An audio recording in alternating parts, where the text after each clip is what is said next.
Hello दोस्तों, स्वागत है आपका हमारे यूट्यूब चैनल पर। आज हम आपको डी फार्म सेकेंड ईयर का सब्जेक्ट बायोकेमिस्ट्री जिसका यानी चैप्टर नंबर 8 मेटाबॉलिज्म के बारे में बात करेंगे। तो दोस्तों, अगर आपको वीडियो अच्छी लगे तो वीडियो को लाइक कर देना और हमारे चैनल को सब्सक्राइब करके ज़्यादा से ज़्यादा अपने दोस्तों को शेयर कर देना और अपने कॉलेज ग्रुप में भी वीडियो को शेयर कर देना। और दोस्तों, अगर आपने प्रीवियस वाले चैप्टर नहीं देखे हैं बायोकेमिस्ट्री के तो आप हमारे चैनल की प्लेलिस्ट में जाइए, वहाँ से प्रीवियस वाले चैप्टर्स को पढ़ लीजिए।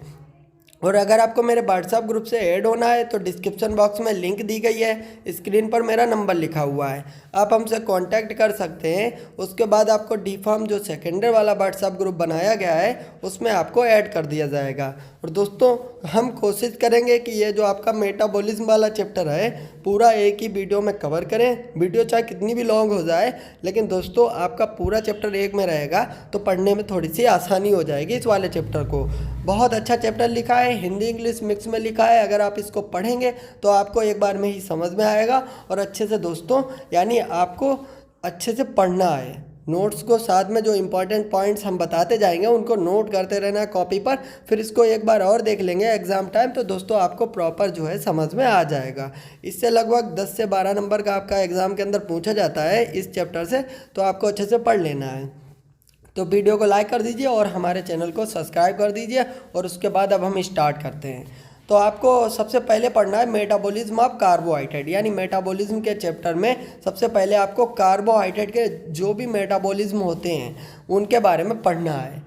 तो दोस्तों, सबसे पहले बताते हैं कि मेटाबॉलिज्म होता क्या है, कि मेटाबॉलिज्म किसको कहते हैं। तो दोस्तों, इसकी हमने डेफिनेशन लिखी है मेटाबॉलिज्म की, कि लिविंग ऑर्गेनिज्म के अंदर जो विभिन्न प्रकार की केमिकल रिएक्शन होती रहती हैं, यानी जो लिविंग ऑर्गेनिज्म जैसे अब हम लोग हो गए, जो ह्यूमन हो गए, तो दोस्तों इनके अंदर क्या होता है, बहुत सी केमिकल रिएक्शन होती रहती हैं लगातार। तो इसको क्या कहा जाता है, मेटाबॉलिज्म, यानी बॉडी के अंदर बहुत सी केमिकल रिएक्शन होना उसको कहा जाएगा मेटाबॉलिज्म। और जो मेटाबॉलिज्म होता है आपका तो मेटाबॉलिज्म 2 टाइप का होता है। दोस्तों, मेरा गला थोड़ा सा ख़राब है लेकिन आपको समझ में आएगा और अच्छे से हम आपको समझाएंगे भी, और आप अच्छे से वीडियो को देखते रहिए। तो दोस्तों, जो मेटाबॉलिज्म आपका होता है, मतलब मेटाबॉलिज्म क्या होता है, केमिकल रिएक्शन हमारी बॉडी के अंदर होना, ये सब होता है मेटाबॉलिज्म।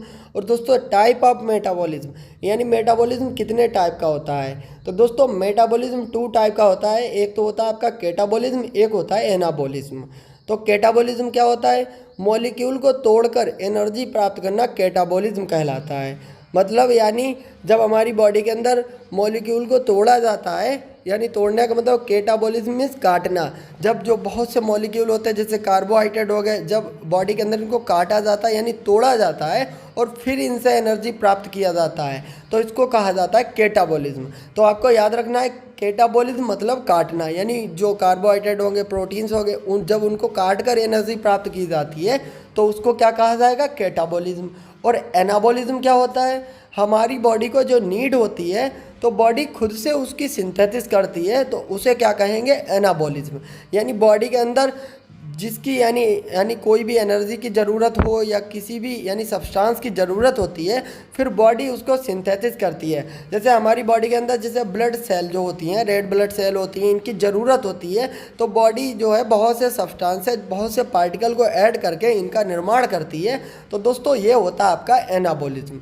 तो आपको टॉपिक समझ में आया होगा कि मेटाबॉलिज्म क्या होता है और उसके बाद इसके टाइप क्या होते हैं।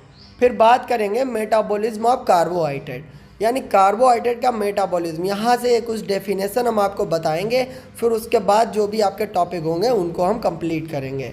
तो मेटाबॉलिज्म ऑफ कार्बोहाइड्रेट क्या होता है, देखिए दोस्तों, कार्बोहाइड्रेट का मेटाबॉलिज्म अन्य मॉलिक्यूल जैसे प्रोटीन हो गया, फैट हो गया, उसकी तरह आसानी से हो जाता है। मतलब यानी जो फैट होता है और जो प्रोटीन होता है, तो जो आपका फैट और प्रोटीन का मेटाबॉलिज्म होता है थोड़ा सा डिफ़िकल्ट होता है, लेकिन जो कार्बोहाइड्रेट का मेटाबॉलिज्म होता है इसका जो मेटाबॉलिज्म बहुत आसानी से हो जाता है। जैसे चावल खाते हैं तो दोस्तों, यानी जो राइस खाते हैं तो राइस से हमको बहुत जल्दी एनर्जी प्राप्त होती है, शॉर्ट एनर्जी प्राप्त होती है। तो कार्बोहाइड्रेट का मेटाबॉलिज्म जो है बहुत आसानी से हो जाता है जब हमको इमीडिएट एनर्जी की आवश्यकता होती है, मतलब इमरजेंसी एनर्जी की आवश्यकता होती है, तो हम कार्बोहाइड्रेट का यूज़ करते हैं।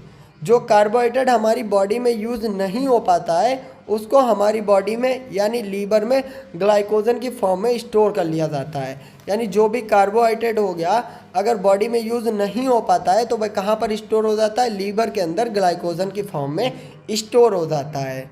फिर some pathway of metabolism of carbohydrate, यानी जो कार्बोहाइड्रेट का मेटाबॉलिज्म होता है इसके कुछ पाथवे होते हैं, यानी किन किन मेथड से यानी कार्बोहाइड्रेट का मेटाबॉलिज्म होता है। तो दोस्तों सबसे पहले लिखा हुआ है ग्लाइकोलिसिस, इसको हम अच्छे से बताएंगे। और उसके बाद लिखा हुआ है आपका सिट्रिक एसिड साइकिल, जिसको कर्व साइकिल मतलब ट्राई कार्बोक्सिलिक एसिड साइकिल यानी TCA कहा जाता है।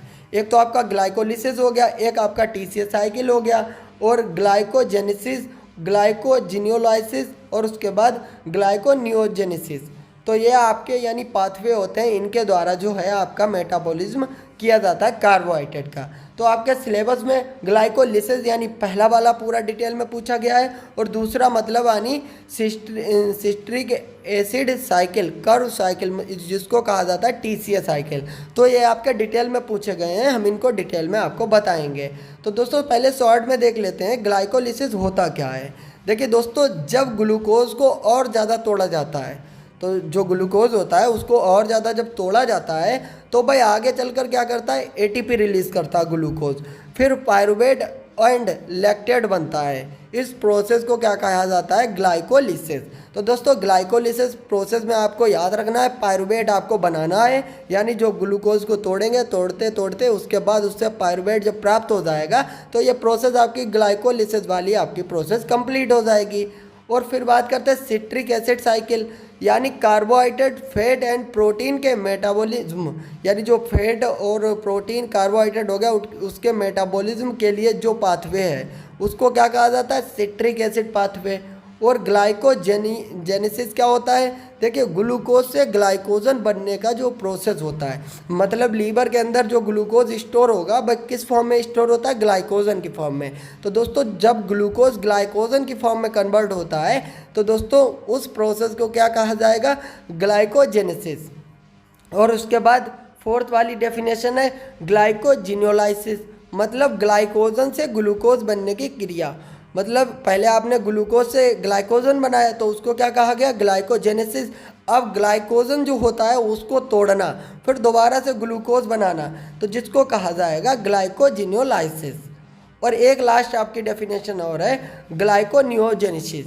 तो ग्लाइकोनियोजेनेसिस क्या होता है, यदि ग्लूकोज कार्बोहाइड्रेट को छोड़कर फैट एंड प्रोटीन से बनता है, यानी जो ग्लूकोज होता है कार्बोहाइड्रेट को छोड़कर फैट और प्रोटीन से बनता है, यानी जो ग्लूकोज होता है अधिकतर किससे बनता है, कार्बोहाइड्रेट से बनता है। तो दोस्तों कार्बोहाइड्रेट को छोड़ दीजिए और जो ग्लूकोज होता है वह अगर फैट और प्रोटीन से बनता है तो इसको क्या कहेंगे, ग्लूकोनियोलाइसिस यानी ग्लूकोनियोजेनेसिस।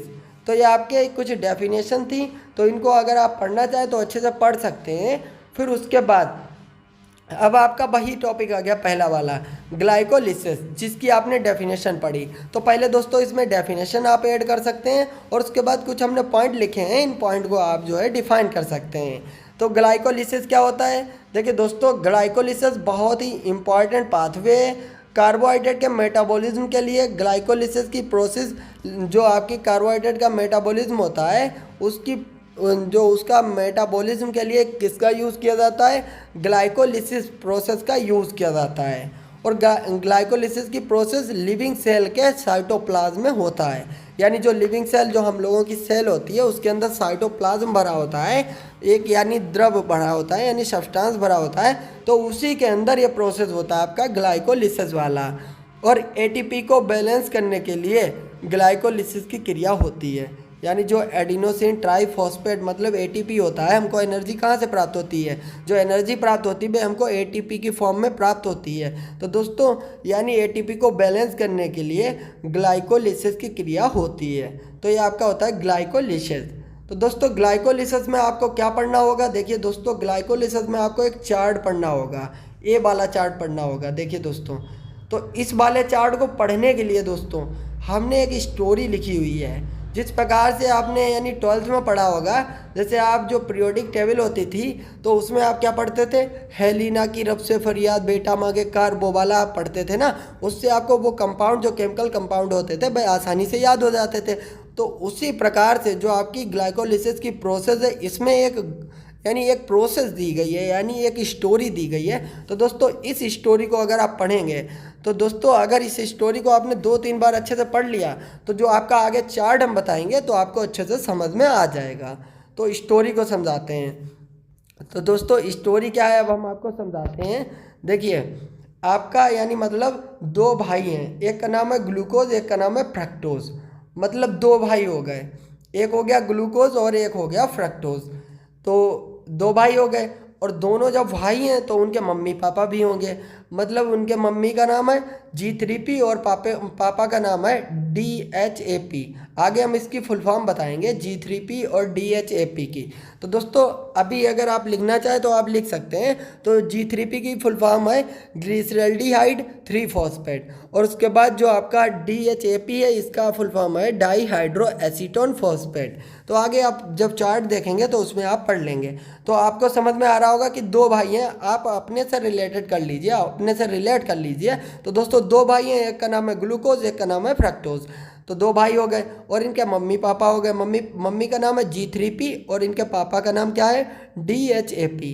और जब भाई हैं और मम्मी पापा हैं तो इनकी एक बहन भी होगी। तो दोस्तों बहन का नाम है फॉस्फोग्लिसरेट। तो इनकी एक बहन हो गई तो जिसका नाम है फॉस्फोग्लिसरेट। तो इसमें आपको 5 पढ़ने हैं, 5 आपके किरदार हैं तो इनको आपको पढ़ना है। ग्लूकोज, फ्रक्टोज, G3P, DHAP और उसके बाद फॉस्फोग्लिसरेट। तो आपको 5 इतना याद रखना है। फिर उसके बाद दोस्तों क्या है, देखिए जो आपके यानी जो भाई थे तो सबसे पहले इसमें क्या होगा, देखिए पहला वाला पॉइंट देखिए, ग्लूकोज के पास 6 जेम है। मतलब यानी उसने जो कपड़े पहने हुए हैं ग्लूकोज ने, उसके पास कितनी 6 जेम है, 6 जेम है। मतलब ग्लूकोज के पास 6 जेम है, यहाँ पर लिख दीजिए। और फ्रक्टोज के पास भी 6 जेम है। फ्रक्टोज के पास कितनी जेम है, 6 जेम है। और इन दोनों की सबसे जो सेफ जेम है वह जेम नंबर 6 होते, यानी इनके पास 6 जेम है, पहली, दूसरी, तीसरी, चौथी, 5वीं, 6ठी। तो दोनों के पास 6 जेमें हो गई। और जो सबसे सेफ जेम है वो है आपकी जेम नंबर है 6। और इनकी बहन के पास कितनी जेम है, 3। यानी इनकी बहन जो है उसके पास 3 जेम है। तो आपको याद रखना है, एक तो आपके 2 भाई हो गए, एक बहन हो गई, एक मम्मी पापा। और उसके बाद अब इनकी जेम के बारे में बात किया, जेम जो होती हैं तो इनके पास हैं, मतलब 6 भाई के पास हैं और 3 है बहन के पास।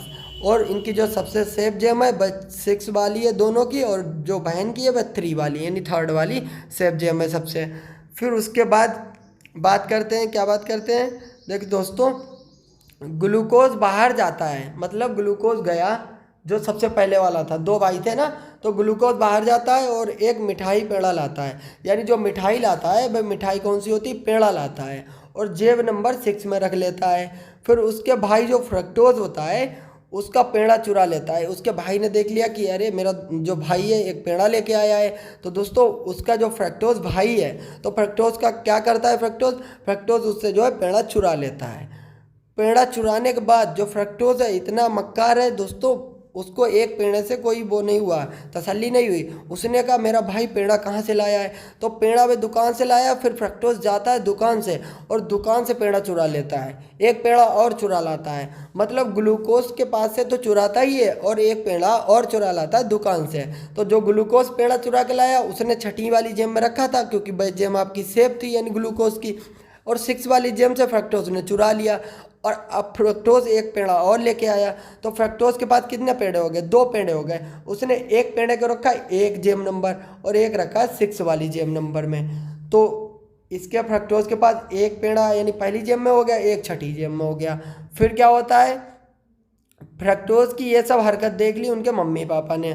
जो उनके मम्मी पापा थे G3P और DHAP थे मम्मी पापा, तो उन्होंने ये हरकत उसकी देख ली फ्रक्टोज की। तो मम्मी ने और पापा ने क्या किया, एक पेड़ा उससे ले लिया, मम्मी ने एक ले लिया, पापा ने। तो फ्रक्टोज के पास 2 पेड़े थे तो एक एक उन्होंने दोनों लोगों ने ले लिया। अब क्या हुआ, फ्रक्टोज के पास एक भी पेड़ा नहीं रह गया और ग्लूकोज के पास भी एक भी पेड़ा नहीं रह गया।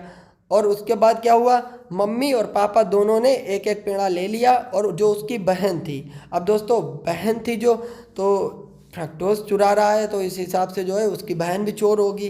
तो दोस्तों बहन ने क्या किया, पापा से तो पेड़ा लिया नहीं क्योंकि पापा ने अलग जगह पर रखा था, और जो मम्मी थी उन्होंने अपने घर में ही कहीं सेब में रख दिया था पेड़ा। तो क्या हुआ, जो बहन थी, बहन गई मम्मी के जो पेड़ा था मम्मी ने जो रखा था उसका पेड़ा चुरा लिया बहन ने। तो बहन के पास एक पेड़ा हो गया और बहन ने क्या किया, बहन भी फैक्टोस की तरह निकली। बहन दोबारा से दुकान पे गई और एक पेड़ा और चुरा लाई। तो एक को, बहन के पास कितनी जेम थी, 3 जेम थी, पहली दूसरी तीसरी। तो एक को पेड़ा नंबर यानी जेम नंबर 1 में रखा और उसके बाद एक को रखा जेम नंबर 3 में। तो दोस्तों जेम नंबर 3 में रखने के बाद फिर क्या हुआ, जो उसकी सेफ जेम थी, 3rd वाली जेम थी बहन की, तो फ्रैक्टोज आया, फ्रैक्टोज ने उसके 2 थप्पड़ मारे और जो उसकी पहली जेम में पेड़ा रखा था बहन वाली, यानी जो बहन की पहली जेम में पेड़ा रखा था, फ्रैक्टोज फिर से चुरा ले गया। और फ्रैक्टोज चुरा ले जाने के बाद दोस्तों फिर क्या हुआ, दोस्तों जो बहन थी, बहन ने सोचा, देखिए फ्रैक्टोज आया, उसका भाई है, फ्रैक्टोज ने एक पेड़ा चुरा लिया, अब बहन के पास एक ही पेड़ा बचा है। और बहन सोची कि अब ग्लूकोज आएगा तो ग्लूकोज भी हमसे एक पेड़ा छीन ले जाएगा। तब बहन ने क्या किया, बहन ने थोड़ी सी चालाकी की, मतलब जो सेफ जेम 3rd वाली थी उससे पेड़ा निकाल कर जेम नंबर 2 में रख दिया, यानी उस पर कोई शक नहीं करेगा कि इसके पास पेड़ा नहीं है। तो ये सब उसकी जो चालाकी थी, उसकी चालाकी को एलन मस्क ने देख लिया। और एलन मस्क कौन है, वह चालाक लोगों को अपने परिवार में शामिल करता है। और एलन मस्क ने उसकी बहन जो फॉस्फोग्लिसरेट थी उसको अपने परिवार का हिस्सा बना लिया। और उसके बाद दोस्तों यही सब कहानी है। इस कहानी को अगर आप अच्छे से पढ़ लेंगे तो आपको एक बार में ही समझ में आ जाएगा दोस्तों। जब आप क्वेश्चन अभी हम आपको बताएंगे तो एक बार में समझ में आ जाएगा। तो क्या हुआ था, देखिए एक ग्लूकोज, हम आपको पूरी प्रोसेस समझाते हैं दोबारा से। एक ग्लूकोज था, एक फ्रक्टोज था, उनके एक मम्मी पापा थे, यानी जो मम्मी थी एक पापा थे, और एक कौन था, एक बहन थी, सिस्टर थी। तो इतने लोग थे। इतने लोगों के बाद दोस्तों ग्लूकोज क्या है, ग्लूकोज के पास 6 जेम थी, 1 2 3 4 5 और 6। ग्लूकोज के पास 6 जेम थी और फ्रक्टोज के पास भी 6 जेम थी। और इनकी जो सबसे सेफ जेम थी वह कौन सी जेम थी दोस्तों, जो इसकी जो सबसे सेफ जेम थी, इसकी सेफ जेम होगी 6 वाली। तो 6 वाली सबसे सेफ जेम थी। इन्होंने क्या किया, पेड़ा चुरा के लाया, 6 वाले में रखा, फ्रक्टोज आया, फ्रक्टोज ने इसका पेड़ा छीन लिया और फ्रक्टोज एक दुकान से, यानी दुकान से और चुरा लाया जाके पेड़ा। दुकान से चुराने के बाद क्या हुआ, फिर जो फ्रक्टोज था, फ्रक्टोज ने पहली जेब में पेड़ा रखा और 6वीं जेब में पेड़ा रखा। फिर इनके मम्मी पापा ने एक एक पेड़ा छीन लिया इससे, एक मम्मी ने छीन लिया, एक पापा ने छीन लिया। तो फिर जो इसकी सिस्टर थी, सिस्टर ने बहन से चुरा लिया और बहन जो थी, बहन एक पेड़ा दुकान से और ले आई जाके, दुकान से ले आई जाके। तो फिर उसके बाद क्या हुआ, फ्रक्टोज फिर से आया, बहन से एक पेड़ा छीन ले गया। तो दोस्तों ये सब प्रोसेस है, इसको अब आप समझेंगे तो आपको समझ में आएगा अच्छे से।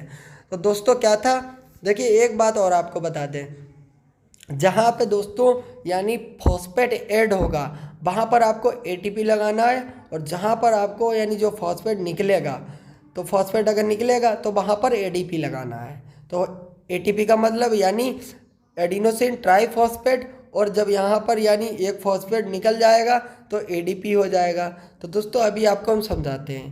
तो सबसे पहले क्या था, जो ग्लूकोज था, तो ग्लूकोज जो था, देखिए ग्लूकोज लिखा हुआ है यहाँ पर,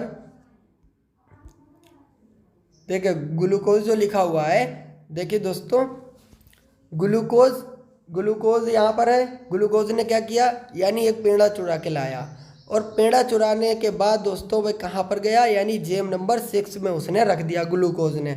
ग्लूकोज आपको याद होगा, ग्लूकोज एक पेड़ा चुरा के लाया था, फिर उसने कहाँ पर रखा था, जेम नंबर 6 में उसने पेड़ा को रखा था ग्लूकोज ने। तो देखिए दोस्तों यहाँ पर जेम नंबर 6 में ग्लूकोज ने एक पेड़ा रख दिया। उसके बाद जो फ्रक्टोज था, फ्रक्टोज ने क्या किया था, फ्रक्टोज ने उसका पेड़ा चुरा लिया था ग्लूकोज वाला। तो फ्रक्टोज ने जो पेड़ा चुराया था भाई, उसने 6 वाली जेब में रखा था, और एक पेड़ा और चुरा के लाया था, उसने पहली वाली जेब में रखा था। तो इतने स्टेप आपको याद हो गए होंगे कि ग्लूकोज था, ग्लूकोज ने पेड़ा चुराया, 6ठी वाली जेब में रखा, फिर फ्रक्टोज ने उससे चुरा लिया, फिर फ्रक्टोज ने 6ठी वाली जेब में रखा। फिर जो फ्रक्टोज था उसने क्या किया, उसने क्या है यानी पहला एक पेड़ा और चुरा लाया, तो पहली और 6ठी जेब में उसने पेड़ा को रख दिया। फिर दोस्तों आगे हमने आपको प्रोसेस क्या बताई थी, प्रोसेस बताई थी, जो आपका फ्रक्टोज था उससे पेड़ा किसने चुरा लिया था, एक तो पापा ने चुरा लिया था, ले लिया था यानी छीन लिया था, एक मम्मी ने चुरा लिया था। तो दोस्तों जो फ्रक्टोज था पहला पेड़ा जो पहली जेब में रखा था वह पापा ले लिया, छठी वाला मम्मी ले लिया था। फिर मम्मी से लेने के बाद यानी मम्मी ने ले लिया, पापा ने ले लिया, फिर क्या हुआ था जो बहन थी उसकी यानी जो ग्लूकोज और फ्रक्टोज की बहन थी फॉस्फोग्लिसरेट, तो फॉस्फोग्लिसरेट ने क्या किया था, देखिए एक तो मम्मी से चुराया था पेड़ा और एक और दुकान से चुरा के लाई थी, तो उसके पास क्या हो जाएगा 1,3 विस फॉस्फोग्लिसरेट, उसके बाद 2 पेड़े हो गए थे। फिर फ्रक्टोज आया था, फ्रक्टोज उससे आया था और छीन के ले गया था पेड़ा, तो पहली जेम वाला छीन ले गया था, तो उसके पास यानी जो बहन है उसके पास कहाँ पर पेड़ा बचेगा यानी 3 फॉस्फोग्लिसरेट, तो उसकी तीसरी जेम में ही केवल पेड़ा बचा था। तो बहन ने चालाकी क्या की थी, जो तीसरा वाला जेम में पेड़ा था उसको दूसरी वाली जेम में पेड़ा रख लिया था, और पेड़ा रखने के बाद दोस्तों ये सब उसकी चालाकी किसने देखी थी, एलन मस्क ने देखी थी। तो दोस्तों फॉस्फोइनोल जो आपके फॉस्फोइनोल पायरुवेट यानी जो एलन मस्क थे उन्होंने इसकी चालाकी देखी और अपने परिवार में शामिल कर लिया था, यानी पायरुवेट बनकर तैयार हो गया। तो दोस्तों ये आपकी प्रोसेस होती है ग्लाइकोलिसिस वाली। तो इस प्रोसेस को आप कहानी से याद करेंगे, एग्जाम के अंदर कहानी नहीं लिखना है आपको, बस याद करने के लिए हमने कहानी बताई है। और यहाँ पर मतलब जो है ग्लूकोज के पास एक पेड़ा देखिए ऐड हुआ है, यानी ग्लूकोज चुरा के लाया था तब आपका ATP ADP, और यहाँ पे ATP ADP यानी जहाँ पर पेड़ा ऐड होगा वहाँ पर ATP ADP लगाना है, और यहाँ पर पेड़ा निकला है। देखिए दोस्तों मतलब यानी 1,3 था इसके पास जो इसकी बहन थी, देखिए जो यहाँ पर लिखा हुआ है, जो यहाँ ये वाला प्रोसेस है, मतलब बहन के पास 2 पेड़े थे, एक पेड़ा चुरा लिया उसका फ्रक्टोज ने चुराया था। तो दोस्तों जब निकलेगा फॉस्फेट तो दोस्तों ADP और ATP लिखना है, और जब जुड़ेगा तो ATP ADP लिखना है। और दोस्तों इतना प्रोसेस आपका है, तो इतना प्रोसेस को अच्छे से चार्ट में बना लीजिए, कॉपी में बना लीजिए, और इसको 2-3 बार लिखेंगे और कहानी को अच्छे से पढ़ेंगे तो दोस्तों आपको समझ में आ जाएगा। तो दोस्तों अगर वीडियो अच्छी लग रही हो तो वीडियो को लाइक करिए और हमारे चैनल को भी सब्सक्राइब करिए। फिर दोस्तों बात करते हैं सिट्रिक एसिड पाथवे, जिसको कहा जाता है दोस्तों क्रेब साइकिल। तो दोस्तों एग्जाम में आपका क्रेब साइकिल बहुत ज़्यादा पूछता है, तो दोस्तों इसके नाम आपको याद रखने हैं, क्रेब साइकिल भी याद रखना है, TCA साइकिल इसको कहा जाता है, और सिट्रिक एसिड पाथवे या इसको साइकिल भी कहा जाता है। तो दोस्तों इसके बारे में आप पढ़ेंगे, और ग्लाइकोलिसिस के बारे में अभी आपने पढ़ा है। तो दोस्तों अगर वीडियो अच्छी लग रही हो तो वीडियो को लाइक कर देना, और हमारे चैनल को सब्सक्राइब करके ज़्यादा से ज़्यादा अपने दोस्तों को भी शेयर कर देना, और अपने कॉलेज ग्रुप में भी अपने दोस्तों को शेयर कर देना। तो दोस्तों हम इसमें आपको जो है ट्रिक से बताएंगे, आपको ये वाली यानी जो साइकिल है ये भी आपको अच्छे से याद हो जाएगी। तो पहले आपको थोड़ा सा इंट्रो पढ़ लेना है कि इंट्रो में आपको क्या पढ़ना है। देखिए ये कार्बोहाइड्रेट, फैट, प्रोटीन के मेटाबॉलिक के लिए बहुत ही कॉमन पाथवे होता है जो आपका सिट्रिक एसिड पाथवे होता है। फर्स्ट टाइम हैंस क्रेब जो थे आपके, Hans Krebs had given reaction of citric acid cycle, that is why it is called Krebs cycle. दोस्तों जो आपके यानी एक वैज्ञानिक थे हैंस क्रेब, इन्होंने जो आपकी सिट्रिक एसिड साइकिल की रिएक्शन थी उन्होंने सबसे पहले इसको दी थी, तो दोस्तों इसीलिए इसको क्रेब साइकिल के नाम से जाना जाता है। और इसमें लिखा हुआ है some point of Krebs cycle, यानी क्रेब साइकिल के कुछ पॉइंट है, यानी जो इसकी रिएक्शन होती है उसके कुछ पॉइंट्स हमने लिखे हुए हैं। मतलब ग्लाइकोलिसिस का जो इंड प्रोडक्ट पायरुवेट होता है, यानी इंड प्रोडक्ट अभी आपका क्या बना था, पायरुवेट बना था ना, वह जब माइटोकॉन्ड्रिया के अंदर यानी इंटर करता है यानी जाता है, तब वह एसिटाइल कोएंजाइम में कन्वर्ट हो जाता है, और एसिटाइल कोएंजाइम में कन्वर्ट हो जाता है। उसके बाद एसिटाइल कोएंजाइम माइटोकॉन्ड्रिया के मैट्रिक्स में इंटर करता है, यानी सबसे पहले आपका क्या पायरुवेट जाएगा, पायरुवेट माइटोकॉन्ड्रिया के अंदर जाता है, वहाँ पर जब वह पायरुवेट जाएगा तो वह आपका जो है एसिटाइल कोएंजाइम में कन्वर्ट हो जाएगा। फिर एसिटाइल कोएंजाइम जो होगा वह माइटोकॉन्ड्रिया के मैट्रिक्स में इंटर करता है। उसके बाद बहुत सी रिएक्शन होती हैं, उन रिएक्शन के बारे में बात करेंगे। तो दोस्तों आपको क्रेब साइकिल की ये वाली यानी साइकिल पढ़नी है आपको कि क्रेब साइकिल क्या होता है। तो दोस्तों इसमें क्या है, देखिए जो सबसे पहले यहाँ पर जो पायरुवेट आपको हम बता रहे हैं, देखिए ये जो पायरुवेट आपका है, तो पायरुवेट क्या करेगा, पायरुवेट माइटोकॉन्ड्रिया के अंदर जाएगा, और माइटोकॉन्ड्रिया के अंदर जाने के बाद आपका एसिटाइल कोएंजाइम में कन्वर्ट हो जाएगा। पायरुवेट जो लास्ट प्रोडक्ट था ग्लाइकोलिसिस का, वह आपका माइटोकॉन्ड्रिया के अंदर गया, माइटोकॉन्ड्रिया के अंदर जाने के बाद दोस्तों वह एसिटाइल कोएंजाइम में कन्वर्ट हो गया। फिर उसके बाद ये वाली जितनी भी प्रोसेस हैं फिर आपकी माइटोकॉन्ड्रिया के अंदर कंप्लीट होती हैं। तो इन प्रोसेस को याद कर लेंगे और ये आपकी क्रेब्स साइकिल कंप्लीट हो जाएगी। तो इन प्रोसेस को याद करने के लिए हमने एक ट्रिक लिखी हुई है CIA, यानी आपको इतना याद रखना है CIA साले साहब जो फ्रॉड मेडिकल ऑफिसर, मतलब CIA साले साहब फ्रॉड मेडिकल ऑफिसर। इतना अगर आप याद कर लेते हैं तो C से आपका जो भी नेम होंगे, फिर A से, फिर I से, और जितना होगा इतने आप जो है कंप्लीट कर पाएंगे। तो दोस्तों बताते हैं आपको, सबसे पहले बताते हैं जो आपका यानी लिखा हुआ है जो एसिटाइल कोएंजाइम है। ये एसिटाइल कोएंजाइम जो होगा माइटोकॉन्ड्रिया में जब इंटर करता है तो इंटर करने के बाद क्या करेगा, जो ऑक्जेलो एसीटेट होगा, ऑक्जेलो एसीटेट जो होगा वह इसके साथ यानी जुड़ जाएगा, एसिटाइल कोएंजाइम के साथ जुड़ जाता है और कोएंजाइम को बाहर निकलवा देगा, यानी जो कोएंजाइम होगा वह बाहर निकल जाएगा आपका। और उसके बाद जब कोएंजाइम बाहर निकल जाएगा उसके बाद क्या बनेगा, देखिए उसके बाद सिट्रिक एसिड बन जाएगा, यानी यहाँ से स्टार्ट होगा आपका। एसिटाइल इंटर किया मैट्रिक्स के अंदर माइटोकॉन्ड्रिया, पीछे से आपका ऑक्जेलो एसीटेट आया जिसने आपका कोएंजाइम को बाहर निकलवा दिया, और कोएंजाइम जब बाहर निकल जाएगा उसके बाद दोस्तों फिर आपका बन जाएगा सिट्रिक एसिड। यानी सिट्रिक एसिड के पास कितने कार्बन होंगे, 6 कार्बन इसके पास होंगे सिट्रिक एसिड के पास। फिर जो सिट्रिक एसिड होगा, सिट्रिक एसिड किस में कन्वर्ट होगा, आइसोसिट्रिक एसिड। ये आपका आइसोमर ही होता है, मतलब फार्मूला इनका सेम होता है, स्ट्रक्चर अलग होता है। तो पहला यानी सी से क्या हो गया, सिट्रिक एसिड, आई से क्या हो गया, आइसोसिट्रिक एसिड बन जाएगा। और आइसोसिट्रिक एसिड के पास भी आपके यानी कितने कार्बन होंगे, 6 कार्बन होंगे। फिर उसके बाद दोस्तों यानी इसके पास 6 कार्बन है आइसोसिट्रिक एसिड के पास, तो उसके बाद जब इसमें से CO2 निकल जाएगा, यानी CO2 निकलेगा और NAD ऐड होगा तो भाई आपका NADH में कन्वर्ट हो जाएगा। इतना आपको पॉइंट याद रखना है, CO2 निकलेगा, NAD जब ऐड होगा तो NADH में कन्वर्ट हो जाएगा। फिर दोस्तों जब इसमें से CO2 निकल गया तो दोस्तों एक कार्बन निकल गया ना, तो इसके बाद फिर कितना कार्बन बचा हुआ है, 5 कार्बन, यानी इसमें अल्फा कीटो ग्लूटेरिक एसिड, मतलब ए से आपका क्या हो जाएगा, देखो CIA, ए से आपका हो गया अल्फा कीटो ग्लूटेरिक एसिड। फिर इसमें कितने आपके कार्बन होंगे, 5 कार्बन होंगे।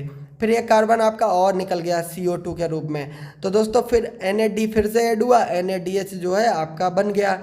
फिर क्या करेगा, मतलब इसमें 5 कार्बन बचेंगे, तो 5 कार्बन बचने के बाद इसमें जो है जब आगे कंपाउंड बनेगा, देखिए ये वाला, तो इसमें COA यानी जो आपने कोएंजाइम यहाँ पर जो रिलीज हुआ था वह कोएंजाइम यहाँ पर एंट्री मार जाएगा। तो फिर उसके बाद क्या बनकर तैयार हो जाएगा, सक्सिनाइल कोएंजाइम बनकर तैयार हो जाएगा।